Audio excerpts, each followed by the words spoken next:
As entrepreneurs, we all have a reason why we chose to leave our 9 to 5 for an 8 a.m. to 10 p.m. I'm here to capture those stories of why we all hustle and grind for our companies. Co-founder and CEO of SiteSwan website builder, Justin Gerena is dedicated to helping small businesses succeed online.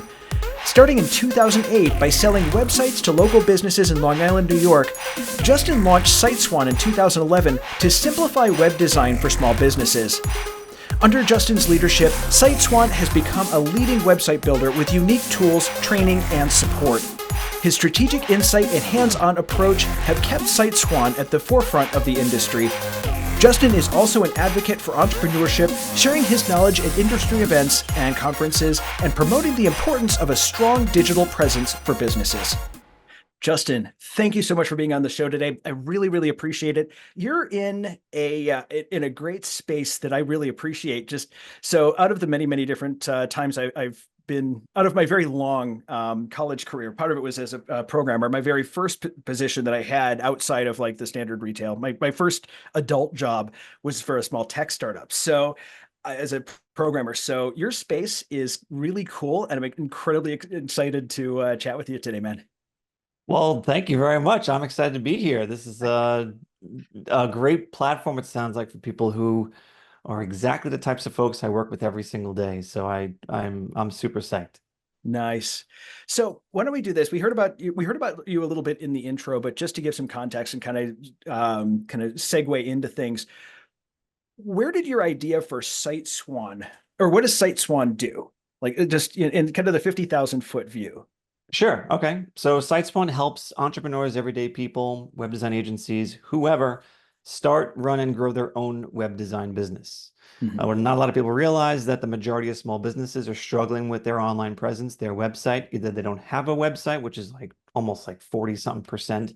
Mhm. They have an old, outdated website. It's broken, ugly, hideous. Their brother-in-law built it, and they can't they can't find a good reason to get a new one. Businesses everywhere need a new website that's going to make them look really good. Mhm. And we enable everyday people to go out and start their own web design business to help people like that.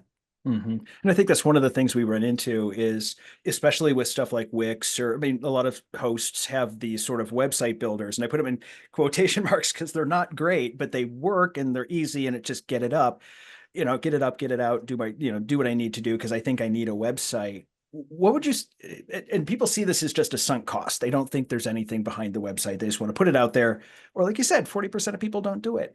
What, what are your thoughts on that? Like, somebody who came and said, I don't think I need a website. Let's start there real quickly. What are your Sure. thoughts on that? So the best way I could explain it is that I want you to picture a bicycle wheel. Hmm. And in the middle of the wheel is the hub. Okay. And that hub is essentially the website. So if the bicycle wheel is your marketing wheel, the Hmm. hub is the website.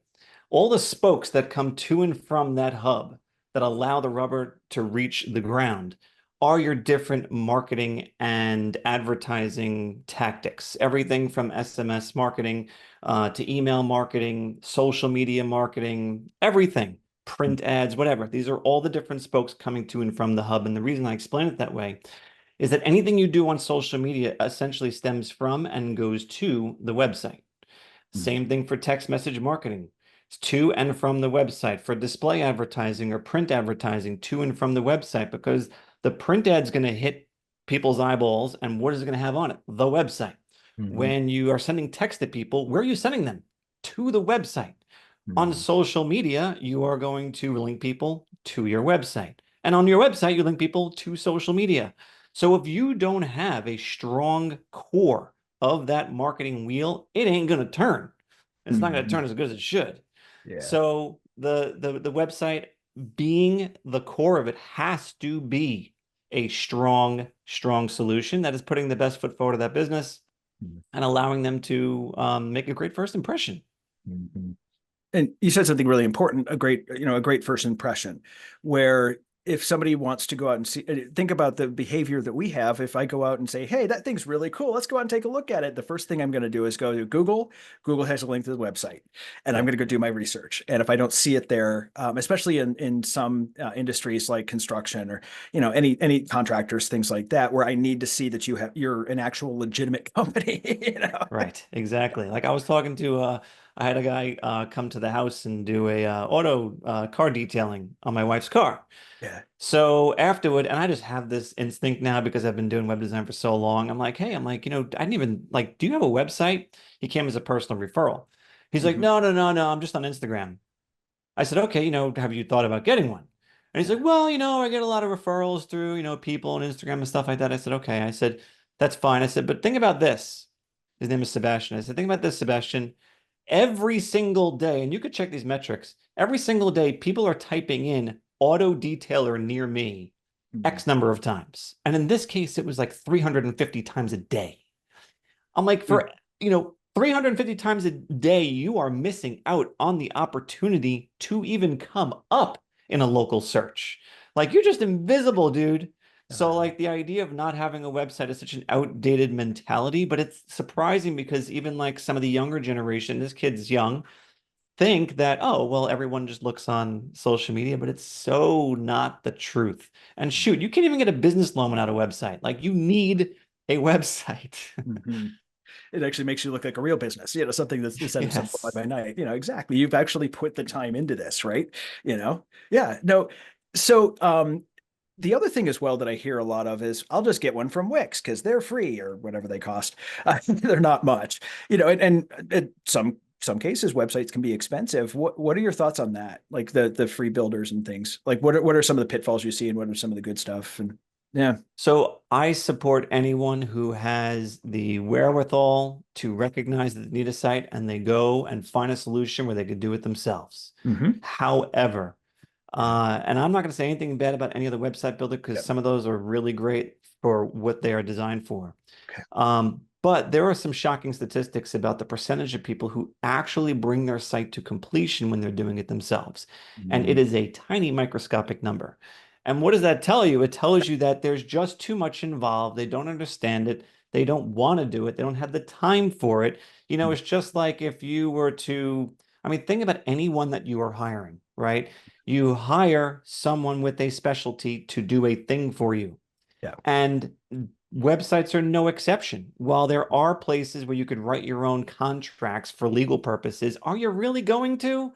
Mhm. Or are you going to hire an attorney who actually does this all day long and can effectively do it for you much better? Same thing. So when you want to get a website that's going to put you in the best possible place when it comes to getting exposed to your clients, potential clients, Mhm. you want to make sure that you've got it professionally done. And Mhm. turning to a web designer is the best way to do that. Mhm. Um, for the sake of the for the sake of a business owner's sanity, it's so much easier and surprisingly cost effective to have someone else do it for you. Yeah. Even as a programmer and knowing how to use those tools, I had somebody do it for me because I know, well, I just don't have the bandwidth to do it. There's other things I'm much better at, and Yeah. you're hiring an expert, like you said, you're hiring somebody, this is all they do. They are experts at this. And SEO is not, it's a huge buzzword we hear, but it's not easy. You got to get certain things. And if there's too many keywords, Google will actually knock you down for it. And there's a whole like there's a whole thing behind it. And I think a Yeah. lot of times we just sort of think about it as I have to have this thing and I put minimal effort into it when in fact maybe put some more in. Maybe do a little better, I don't think it's quite as, quite like using a Gmail address. That's a pet peeve of mine. It's like, don't just go get the go get your URL. It's all good. But so because we're all about the backstories, I got to ask, how did you get into this? Like, how did you get into building a website builder? Good question. Good question. I'll give you the short version because it is kind of long, but it all kind of started out with being in college and realizing, I guess I was reading too many Dilbert cartoons and also just kind of listening to my parents in their work lives, working for other people. Yeah. And in the marketing realm, I'm based on Long Island. So like if you want a good marketing job, you're traveling into Manhattan, Mhm. New York City. And there was something about wasting my life away for 2+ hours a day in a train going Mhm. to and from my job that just didn't really appeal to me or feel very productive for that matter. Mhm. Um, I didn't want that kind of life for myself, and I was lucky enough to find a really good friend who became my business partner who felt the exact same way. Mhm. So I never gave myself a chance to get frustrated, overwhelmed, or consumed by the process of commuting and getting hired and working for somebody else Mhm. in my actual career. So, uh, right out of the gates, the day that I graduated college, we already had our business established. The day I graduated college, my partner and I both immediately went to work. Mhm. And through a series of different things that we got involved with, we soon were working with publishers of newspapers and shopper guides, which you're Mhm. like, what? But they're like penny savers and like little, small town newspapers. We were doing some online conversion for them. We put their papers on the internet.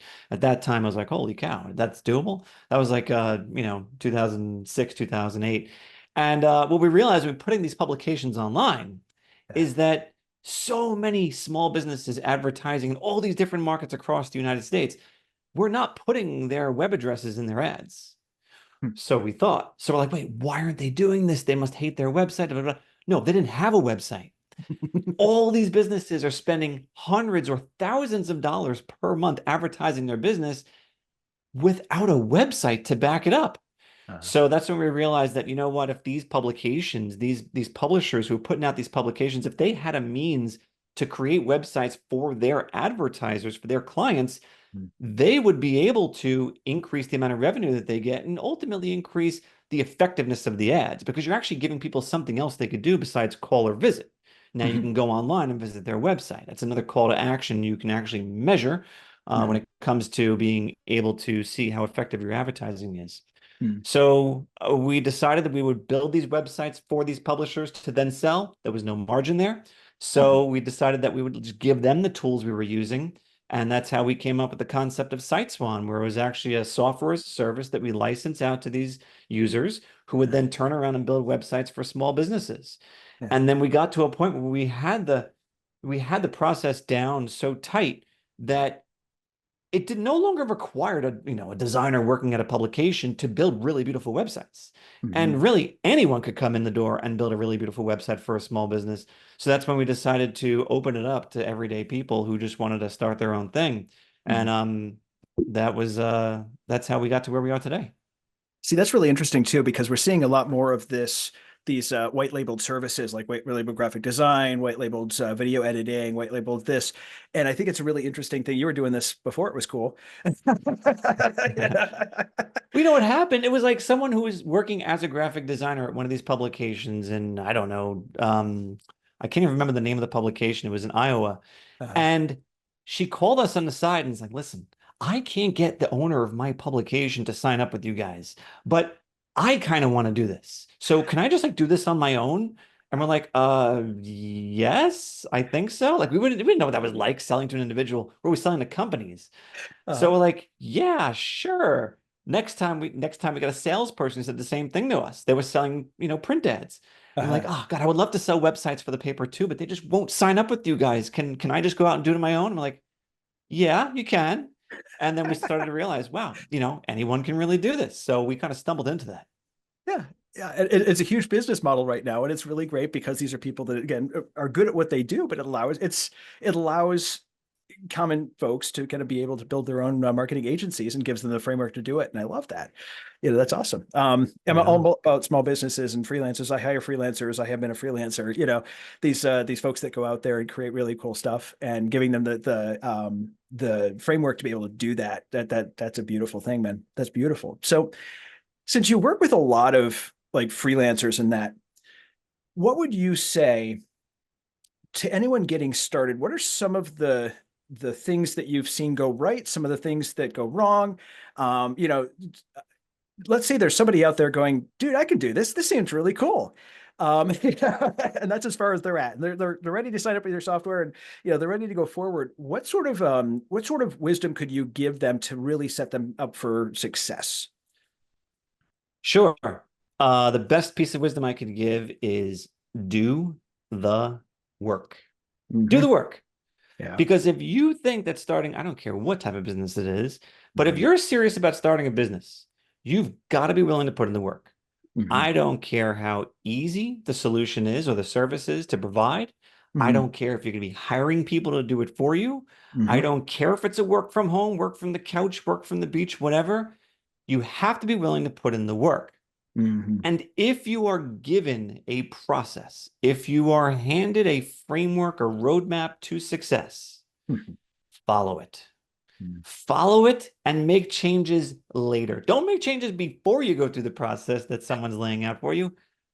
Make changes later when you discover that there's something you could do to enhance that process. Yeah. So don't be afraid to do the work. Be committed to hustling Hmm. and make sure that if you're given direction by someone that you trust who has been there and done that already, take it and run with it and follow their lead.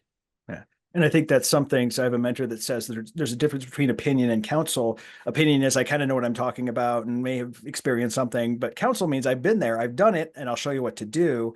And I think that's one thing that I see agency owners and freelancers not doing correctly is they try to do their own thing too quickly, where instead what you need to do is wait till the cash flow comes. Then you can get Yeah, do the thing first. Most of what some of the things that we're doing, just in any industry, any company, whatever it happens to be, nothing is. I don't think there's very much out there that's 100% novel. We are doing our own version of what somebody else has done before us. of course. We started with a way to do it. Like when I did presentations, I started with somebody's process already and then made it my own later on once that was successful. But I totally agree. And I think we forget about that.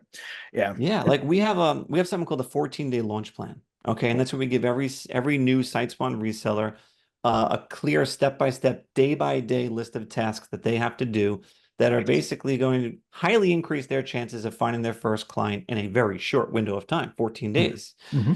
And we had to do that because it wasn't clear enough. Like we're telling people, oh, this is the sales process, this is how it looks, this is what you're going to do. But until you actually spell it out, that's when people start to say, oh, okay, this is exactly what I could check things off. I could mark things off, write things down as far as what they're doing. It's almost like keeping a journal. And Mm-hmm. that's actually been a huge, I want to say, revolution for how our clients have taken on owning their own business is being able to follow a step-by-step procedure, which, I mean, doesn't get easier than that. Yeah. And I mean, as entrepreneurs, we're really good at being able to, do what we do, like the design side of things. It's this admin stuff that drives us all nuts. And we're not really good at it. It's not the shiny object. Having that down is just a checklist that says there is not any way that's easier. Here's the things you need to do. I love that, Well, man. that's what they say too. Like, I mean, doctors are notoriously bad business people, they say, Yeah. Yeah. because that's not taught in Yeah. medical school. And thank God, because I Hmm. kind of like the idea that doctors are just focusing on the medical True. Yeah. education, but they're Yeah. not taught the business end of it. And it doesn't come naturally to anybody. Yeah. Like it's something that you have to really pay attention to. Like Mhm. my wife's an entrepreneur also. And like we have finally gotten to this point. I've been dragging her like into the entrepreneur world for the last 15 years. I'm like, come on, do it. Love it. So finally she has. And now that she's in it, it's so interesting because our conversations have changed. Like we used to Mhm. walk into a store, I'm like, oh, look how nice this is. Look at whatever. Da, da, da. Now it's all like, I wonder how many people are coming in the store per day. I wonder what the average transaction size is per person. I wonder how much inventory they have of that and how much that's costing them. What do you think they got this piece for that they're selling it for 80 bucks? Like, that's just like, and it's honestly, it's enjoyable. Like, some might be like, that sounds miserable. No, it's Yeah. a very enjoyable thing to have going on in your brain because you just understand, like, who doesn't want to know the way things work? And if Uh-huh. you start to exercise that muscle, that part of your brain, I think that is how you become more entrepreneurial Hmm. because there is a science behind making a dollar. Hmm. There is a science, there's a formula, Yeah. and you just have to study it, and it's right there in front of you in everyday life. Hmm. And that's I've noticed that too with entrepreneurs. It's very different. So if I go to like, hang out with friends that are not entrepreneurs, I get bored.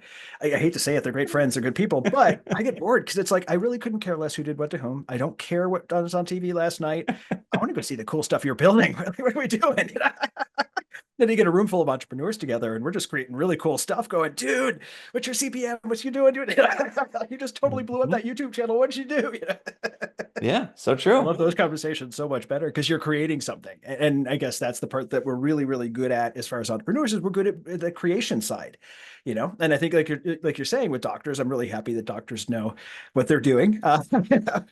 We're not the business end is not like, and I think that's one of the reasons why people kind of, and especially entrepreneurs, don't think about websites is because it's to entrepreneurs, it's dull. It's not something that you really can they can get really jonesed about. It's not something that unless you're creating one and actually creating a SaaS company, I think that's a different world, but we just don't think about it. Yeah, We it's just very true. it's not part of our zone of genius. I've noticed a lot of entrepreneurs are not techie at all, at all. Hmm. So, Hmm. no matter how easy it is, it's going to be problematic for them. Yeah. Yeah, Interesting, those are man. two different things, right? I mean, being able Yeah. to understand how technology works is not congruent to being able to understand how business works. They are Mhm. two different things. For a lot of people, Yeah. there is a crossover, perhaps a natural crossover, just because, I mean, look, we're all basically now kids nowadays are born with electronic devices attached to them. But Yeah. it's there still is a lack of the understanding behind how these things work that just doesn't necessarily come to everyone who's entrepreneurial. Yeah. Exactly. Yep. And a lot of us are really badly ADHD, and it's just sitting down and trying to think about something we don't want to think about is really hard. Yes. Might as well hire someone. That's why we all have assistants and stuff. Stay in our zone of genius. Yep. I love that. Cool. So now, as far as this company, is this the only company that you've created? Is this like your one, or have you kind of had some side hustles or something else going on? I'm just kind of curious about that. I think that anyone who doesn't have a side hustle is has got an itch they can't scratch, essentially. Uh-huh. So yeah, so we have several businesses, entities, Cool. brands, whatever you want to call it. Our most I would say our second largest to SiteSwan is going to be what we consider the sister company called Ideal Directories. And it's Hmm. basically a way for people to create their own business directory website for their town or city Hmm. so that they can get local businesses to advertise on their site. And oftentimes it turns into a website sale. So Hmm. that's why they're so complementary. A lot of our SiteSwan resellers will go out and start a business directory website at the same time. So Hmm. they cross over very well. Hmm. But yeah, I'm always into something, and it's tough not to be because, yeah, Yeah. maybe that's probably the most overlap there with entrepreneurship and Oh, ADHD yeah. because, Oh, yeah. We have like three or four. I figured that was a safe question to ask because we all have like three or four side hustles going on. I mean, that's just kind of, I'm going to do this and thing and this I thing, want to this thing. start. By the way, I want to start a pool cleaning business so badly because like all you got to do is pick up the phone. Like honestly, just pick up your Hmm. phone, Hmm. call someone back if you don't, and you'll Yes. have an endless amount of business. It's ridiculous. Exactly. Or a power washer. My mom just had Yes. her house power washed, and it was amazing how many just did not, either the customer Yeah. service was not there or they just forgot about her. Or I mean, like, really? This is like Yeah. low-hanging fruit. She's literally somebody Oh saying, my shut up and take God. my money. I know. I know. It's wild. It's interesting, man. I'll tell you. So, I do want to ask, since I know you pulled your wife into entrepreneurship, and one of the things that I think one thing I say often, and I believe it is true with us, is that the our work-life balance is very, very different than a 9 to 5 work-life balance. And unless you're an entrepreneur, it's difficult to understand what that work-life balance is. It's that I'm not insane for returning an email at 7 p.m. on a Sunday. I'm not a workaholic. I'm not, being toxic about it. It's just we have a completely different work cycle.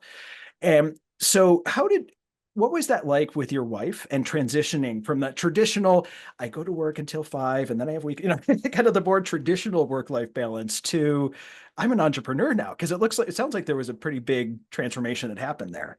Oh And it yeah, clicked one absolutely. day. Yeah. Yeah. Yeah. It is not easy. If it was easy, everybody would do it. Yeah. It's not easy. Yeah. It does require a mind shift change. I Mhm. think you can cross over into, the toxic the toxic part Yes. of it. Yeah. Yeah. I'm not gonna say easily, but like it's definitely doable. So you do have to be careful. Yeah. Because when you're so passionate about something and the business is your baby and you just want to see it thrive and you know that the goal you've set for yourself is achievable. And if you just do that one more thing, you'll get that much closer to it.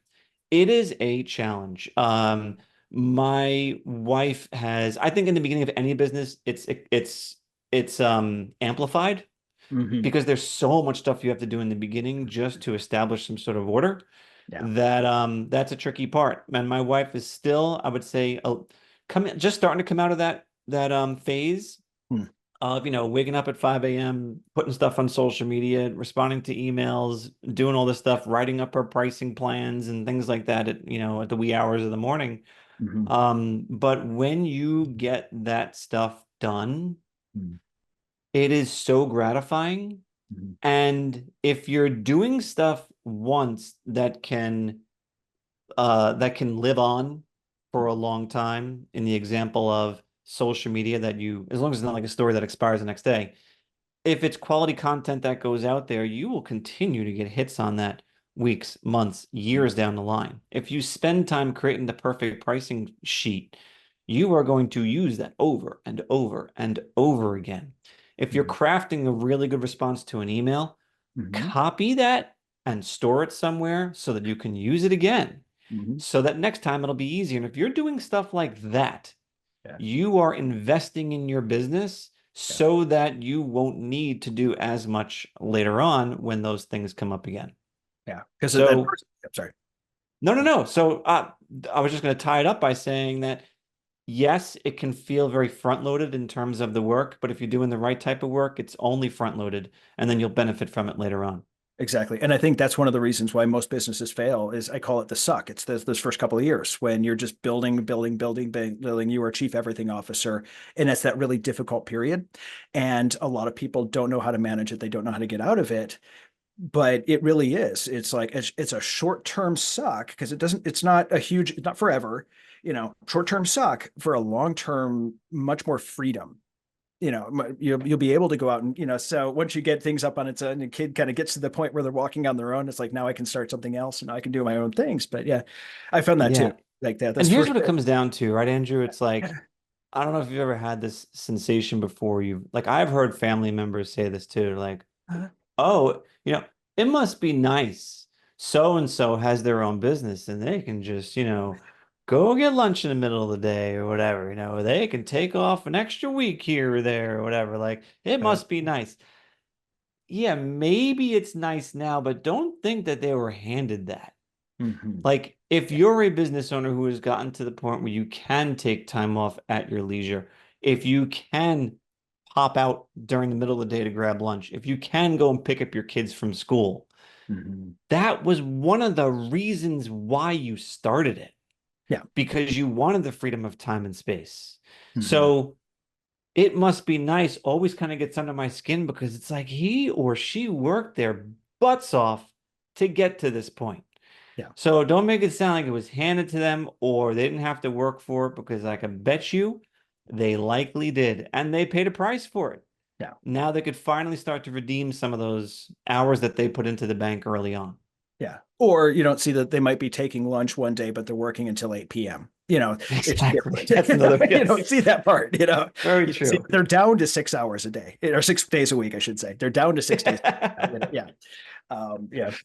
Well, so Justin, thank you so much for being on the show. I've got one more question. This is what we're going to do. What is one book or podcast that has had a significant impact on your life? A book or podcast.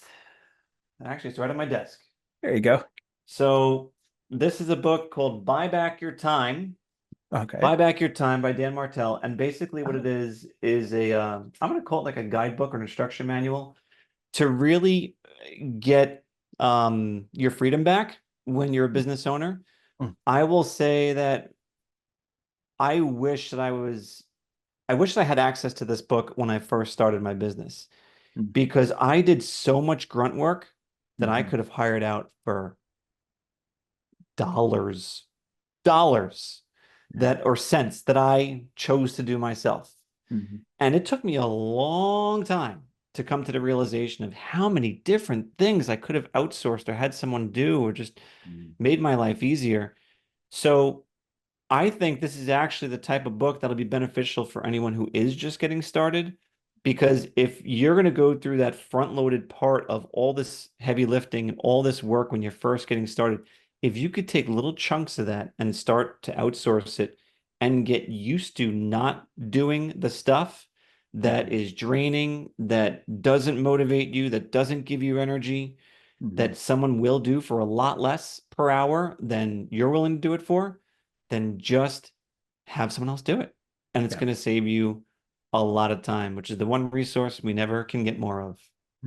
And the first thing I always tell people, if you're in business, the very first person you should hire is a bookkeeper and a CPA. Those before lawyers, anything else. Those are the first two. Yeah, Because you're that's right. right. That's something we won't do, and it's something that we outsource. I have VA for stuff that's like, did I send this person an email? Can you follow up with them? Can you get this for that? The little stuff that I shouldn't be doing, that I can make more money elsewhere rather than make sure all of this stuff is in the spreadsheet that I make, just things like that. It's just the small Exactly. tasks, The you know? first time this occurred to me was when I had my first house and I was mowing the lawn. And Yeah. I get like super like I get really bad allergies when I mow the lawn. Like I just start sneezing, I have to immediately go in the shower and change all my clothes and everything. So I was doing this, and that wasn't necessarily the reason why, but I all of a sudden stopped doing it. And my father-in-law I know would be like, "Hey, how come he's not mowing the lawn?" He said to my wife, how come your husband's not mowing the lawn?" And because the reality was, yes, that was annoying, but the other part of it was that I realized that for the amount of money it takes to hire a landscaper, Mhm. I could be far more productive on my computer Mhm. during that hour that I was spending outside. Meanwhile, they're getting it done in 10 or 15 minutes. There's no disruption to our weekends. And I can actually be productive doing stuff that'll make a lot more than what I'd be paying someone to mow the lawn.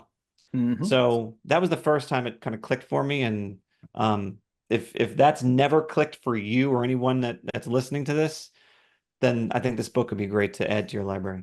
Absolutely. Justin, thank you so much for being on the podcast. Really appreciate the wisdom you dropped here today and taught us a whole lot more about websites than we probably knew before. So I appreciate that, man. Again, thank you for being on. My pleasure, Andrew. Thank you. Thanks. Thanks again for joining us on the Hustle and Grind podcast. If you'd like to learn more about Justin, check out the link in the description.